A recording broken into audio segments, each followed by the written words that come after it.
True stories told by real people. At my grandmother's house, I've seen a lot of weird and creepy shit, and I haven't ever been the only one.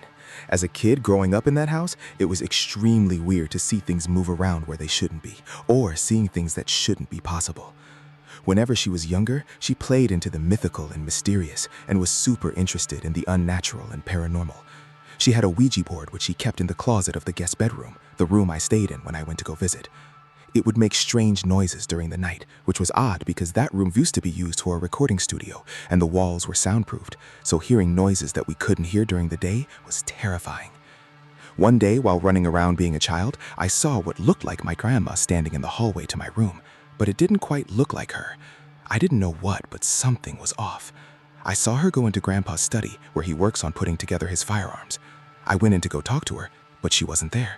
The room only had one entrance and one exit, no closet except the gun safe he had in the corner. Another time, at night, I went to go do a glass of water, and I set it down on the table in front of me, and I watched it slowly slide across the table. My mom had also seen this kind of thing happen to her before, so we were both fairly unsettled by it happening twice. There are many more stories I could tell about that house, but I will spare some time so you guys can read other comments. Story 2. The Ghost Girl in Our New House. In 2010, we moved to this house. I was about 11 or 12 and lived with my parents and 2 younger brothers. Around the first week living in the house, my mom had a dream that this lady was standing outside her window holding this baby. The lady kept trying to give my mom the baby, but my mom kept telling her no. Eventually, the lady left the baby on the bench outside the window and then left. Understandably, my mom woke up and immediately went to go outside to look and see if there was anything there. There wasn't. Around Christmas time of the same year, we were all in the living room watching a movie, and my mom wanted to take a picture of the Christmas tree with the fireplace, since this was the first house we had one in, so she snapped a picture on her old BlackBerry. Above the fire in the fireplace was what looked like the upper body of a little girl wearing a white dress. We all agreed on what we saw and were a little freaked out from then on. I don't have the photo anymore, as my mom got a new phone a couple of months later.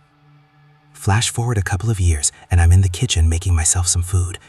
At the time, we had this family friend who would come over daily and hang out with our family. She had 2 girls who were about 6 or 5 at the time, respectively. This particular night, me and my dad were the only ones in the house, and he was in the living room. I ended up hearing little girl laughter coming from the dining room. So, thinking it was our family friend's daughters, I went in there to say hi to them. Only there wasn't anyone in the room, and the lights were off. I was confused and went and asked my dad if the girls were here, to which he replied, "No, we're the only ones here." My mom ended up telling a bunch of this to my great aunt, who was really invested in the supernatural to try to get some sort of explanation. My aunt seems to think that maybe the baby that was dropped off in my mom's dream is still in the house and she grew up with us, which would explain the girl in the photo and the laughter I heard in the dining room. I am 23 now and live on my own, but I'll go back and visit my family from time to time. There hasn't been any activity in the house except for one weird occurrence. Our current dog Max, for whatever reason, will not set foot in the kitchen. Story 3. The Woman in the Back Seat. I'm a scaredy cat, but still not 100% believe in ghosts, etc., or perhaps refuse to believe in it, even though I have had my share of supernatural experience, but never really saw anything. I usually try to brush any unexplained experience by finding some logic behind it, even if far-fetched. But this one, though, I couldn't find any other explanation no matter how I tried. I was in 7th or 8th grade, just got back home from a shopping trip after school with my mom, Big Bro, and my brother's friend, who at that time was working for my family as a chauffeur. He's older than my brother. I think he was 19 or 20 at that time. We arrived home at around 6 p.m. when the sun's about to go down. Also, in my country, this time of day is often associated with supernatural things. My brother and his friend got out of the car to open our gate or garage door. I opened the car's door on my side, stood up while still in the car, so my upper half body were peeking out of the car, and looking at them opening the gate. Once it's opened, they turned back to the car but suddenly froze for a few seconds while looking inside the car. They didn't say anything, just froze for a few seconds, and then my bro's friend just got back in the car without saying anything, while my brother got to the front door to open it. I didn't think of anything at that moment, but felt a chill run down my spine, so I just got out of the car and ran to the house. Our front door was located on the right side of the garage, but we also had a small kind of iron sheet door on the left side that leads to the backyard. That iron door is usually locked as it's rarely used. We had a similar door in the kitchen that also opens to the backyard, so if you go out of the kitchen, you'll be in the backyard and have to go through the left front door to get out of the house, since the back of the house is surrounded by 3 meters tall cement wall. This is important for later. After the car was parked, me, my mom, and my bro's friend brought the groceries down to the kitchen, straight through from the main front door, while my bro was hanging in the living room. Suddenly, we heard knocks on the kitchen door. Mind you, this is iron sheet door, so the knocks were loud. Our first thought was we had a burglar in the house, so my brother's friend ran out the kitchen door to the backyard, while my brother ran to the left front door so they could trap whoever it was. When my brother arrived at the left front door, he heard the knocks there. However, the door was still locked. He then opened it and ran to the backyard and met his friend. There was no one. They then continued to search the second floor. Still, no one, not even cats or other big wild animals that might have made such powerful knocks. We were baffled. We then sat in the living room in silence. I was already terrified by this point, but suddenly my bro said this to me. You know, earlier after opening the garage door, I saw a woman sitting in the back seat just next to Mom. I first thought it was you, until I realized you were standing in the car door and that the woman has long hair. Me and my mom both had pixie cuts. I was shocked, and even more shocked when my bro's friend said he saw the exact same thing. That was why he also froze before he returned to the car to find that nobody else sat in the back seat beside my mom.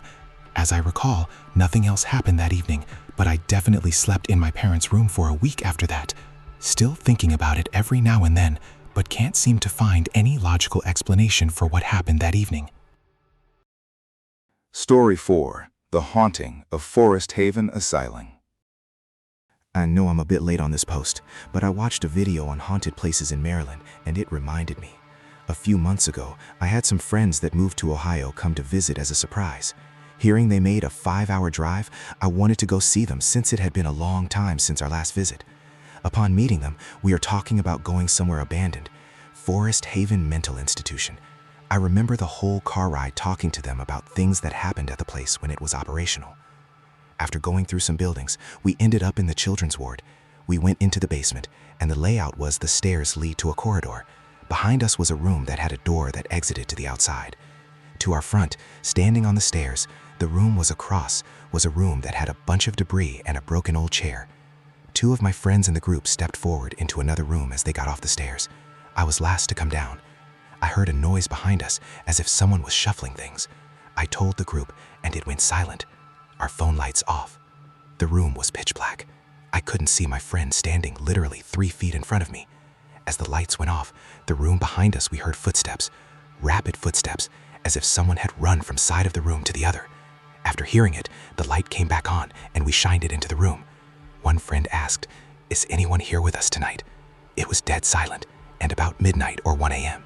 We decided to get out of the basement and move on to another building. I was the last up the stairs leaving the basement. Now, personally, I do believe in spirits and ghosts. As I was walking up the stairs, I felt a pressure behind me. Then I felt as if something grabbed the lower half of my shirt right on the edge of it. The pull gently tugged back, as if it was a child trying to get me to stay. The rest of the walk around the asylum, I felt as if I was being watched. Something with a violent and sadistic intent. I told my friends I was uncomfortable going into the building we went to next. The friend that stayed with me told me he felt the same pressure, as if something was watching, waiting to pounce on us. I would announce the following: "We are here out of curiosity and adventure. We mean no malice or any bad intentions. This is your home. You have our respects." Each time I would say it out loud, the pressure would ease up, but it still followed close. The pressure was at its worst at the jailhouse and the school building. Story 5. Unexplained Occurrences in Old House. I have several stories, because I live in an old house on a large property. 1. This isn't scary, more creepy considering the context. When I was 15, we were allowed to go home after exams and come in late as long as we were there on time. It was a Wednesday, so I was the last person to leave at 9:30 or so when I did the dishes and left. I also would have been the first person home, because my sister was at school and my mom working on the other side of the city. I had this friend around that time who I was pretty sure stole my house key, but either way I'd lost it, so I would leave the back door unlocked and then just jump the fence from the park our fence bordered to get back into the house. Everything was really quiet when I got in, which was weird because our yard was full of trees and birds. I went in through the back door and went to put the kettle on, but when I touched it, it was hot, and there was a cup on the sink with half a cup of pumpkin soup that was also warm. I was really freaked out, so I searched the house, and nothing. 2. There used to be knocks at times throughout the day from the wall in certain rooms. One of those was mine, the old master bedroom. You'd hear knocking behind your head, often in around 4 or 5 taps before it stopped and then started again. It was kind of like if you were tapping out a code, but we couldn't figure out what it meant. Sometimes you'd get knocks and other things. One time, a few months ago, the knock started and I heard someone outside talking at the same time, like to each other. It would have been 11 p.m., so I was on Reddit and just ignored it. But the person outside was there for ages. The next day, I mentioned it to my mom, and she found boot prints outside my window. We have security lights that wake me up now. There's also other stuff. Like one time when I was 10, I was home alone, and I felt my pencil case hit the back of my head, but I was in my room with the door closed, and my pencil case had been on my desk 3 meters away. Story 6. The night everything turned strange. Posted before, but I will share again. A bit of a lengthy read, and I am 100% serious with this story. It was Labor Day weekend of 2008.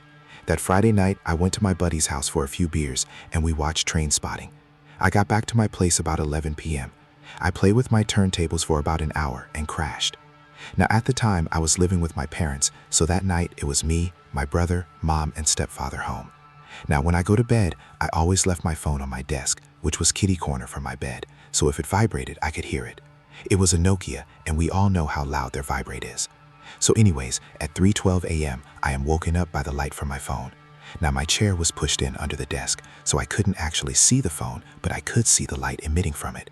I crawl out of bed, pull the chair out, and check my phone. No missed call, text, voicemail, nothing.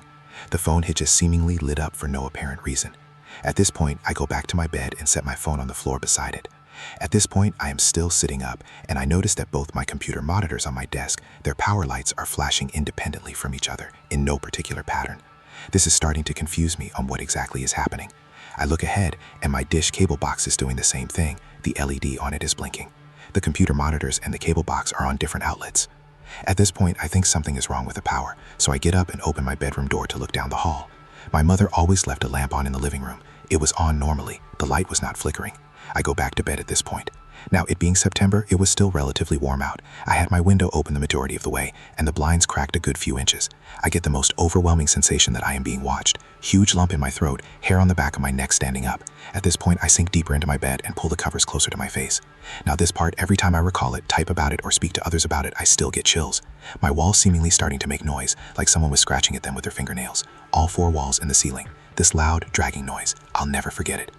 I don't know how I managed to fall asleep that night, but I did. The next morning, I asked my brother, who shares a wall with me, if he heard anything. He did not. This girl I was sort of seeing at the time was super religious, and when I told her what had happened, she began to get teary-eyed when I told her the story and never wanted me to tell or talk to her about it again. I did some research on the subject of demons and ghosts, and with what had happened, the time being around 3 a.m. and the lights flickering, I guess this is called the devil's hour, as Christ was crucified at 3 p.m., and demonic activity is more heightened at 3 a.m., as sort of a mockery to Christ. I'm 29 years old now, and let me tell you, that is the most scared I have ever been in my life. Part of me wants to have it happen again, though, just to experience something like that again. Thanks for reading.